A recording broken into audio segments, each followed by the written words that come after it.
nokache Finesse Troto hey. Ichi ndakachiruka panga ndakawanda ndechekusimbisa njonda inosunda njonda inokunda njonda meni zitanda bizo remene mene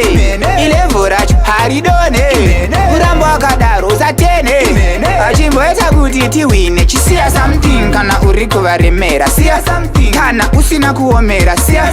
something anything chisiya something chakukandwa chira ndiwono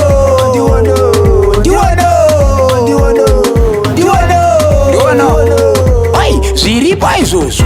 uchingo ndiwona ndotangira ipapo zvasiyana nepawanga usipo kwako kumafuro manyoro kunofura mhepo hanzi une chimafiya chikwa eo chapo iwe chimbosiya watimutsa ndokuti timire panomira mhitsa ndokuti tirambe tichikungurutsa sare tichiumburutsa waibata chisiya something kana uri kuvaremera siya kana usina kuomera siya something anything chisiya some chakukandwa chira ndiwono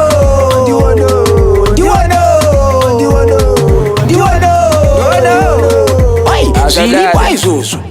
hauzi mene mavheji muheji mene magazini imeji papeji ndafitwa nengoma rangweji neeji batidzai moto ndamira pasteji ichi ndakachiruka paya panga takawanda ndechekusimbisa njonda inosunda njonda inokunda njonda meni zitanda bizo remene mene ilevo racho haridone urambo wakadaro usatene achimboeta kuti tiwine chisiya something kana uri kuvaremera siya something kana usina kuomera siya something anything chisiya something chakukandwa chira ndiwono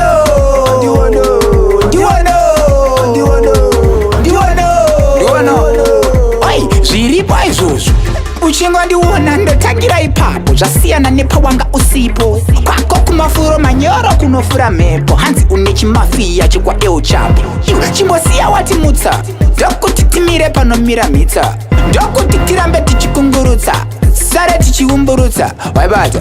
chisiya something kana uri kuvaremera siya something kana usina kuomera siya something anything chisiya something chakukandwa chira ndiwono